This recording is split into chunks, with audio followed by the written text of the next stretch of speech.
161차 정의당 의원총회 모두 발언 시작하겠습니다. 정의당 원내대표 직무대행 장혜영입니다. 오늘은 정의당의 21대 국회의 양심과 책임을 위한 10대 입법과제 처리 촉구 농성 13일차입니다. 21대 국회가 민생 문제를 처리할 수 있는 시간도 이제 2주밖에 남지 않았습니다. 더불어민주당과 국민의힘에 속속 새로운 원내 지도부가 꾸려졌지만 최상병 특검법도 민주유공자법도 선구제 후회수 전세사기 특별법도 여야의 입장은 평행선을 달리고 있어서 속이 탑니다. 윤석열 대통령은 지난 취임 2주년 기자회견에서 최상병 특검법에 대한 질문에 수사를 지켜봐야 한다는 대답으로 완곡하게 반대의 뜻을 표했습니다. 정계와 언론의 많은 인사들은 이것이 최상병 특검법에 대한 거부권 행사 의중을 비춘 것으로 해석하고 있습니다. 이에 추경호 국민의힘 신임 원내대표가 재의결에 대비하여 자당 의원들의 해외 출장 일정을 확인하며 표를 헤아리고 있다는 기사까지 나오고 있습니다. 지금 추경호 국민의힘 신임 원내대표가 헤아려야 할 것은 용산 대통령실의 의중이나 자당 의원들의 해외 일정이 아니라 최상병 특검 추진에 공감하는 대다수 시민들의 마음입니다. 이제라도 최상병 특검법을 수용할 것을 윤석열 대통령에게 건의하십시오.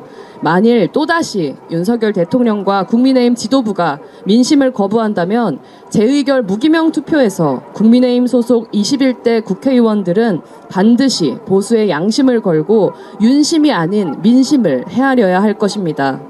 한편 어제 박상우 국토부 장관은 선구제 후회수 전세사기 특별법이 통과되면 대혼란이 일어날 거라며 법안 통과 시 거부권을 건의할 것을 시사했습니다. 피해주택 경매 이후에 권리관계에 따른 손실액을 따져봐야 피해액을 산출할 수 있다고 말하면서도 법 통과 시에 기금 손실이 1조 원이라는 등 앞뒤가 맞지 않는 숫자를 들이밀며 불안을 조장하는 한편 놀라운 망언을 내뱉었습니다. 전세를 얻는 젊은 분들이 경험이 없다 보니 덜렁덜렁 계약을 했던 부분이 있지 않을까 싶다.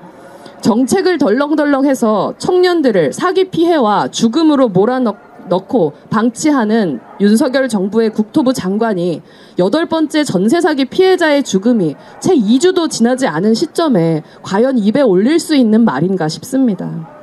박상우 장관은 인사청문회 당시에 피해자들을 만나겠다고 했지만 반년이 지난 지금까지도 아무런 연락조차 하지 않았습니다. 그런 망언을 할 시간이 있다면 하루라도 빨리 전세사기 피해자들을 만나서 직접 그 고통의 목소리를 경청하시기 바랍니다.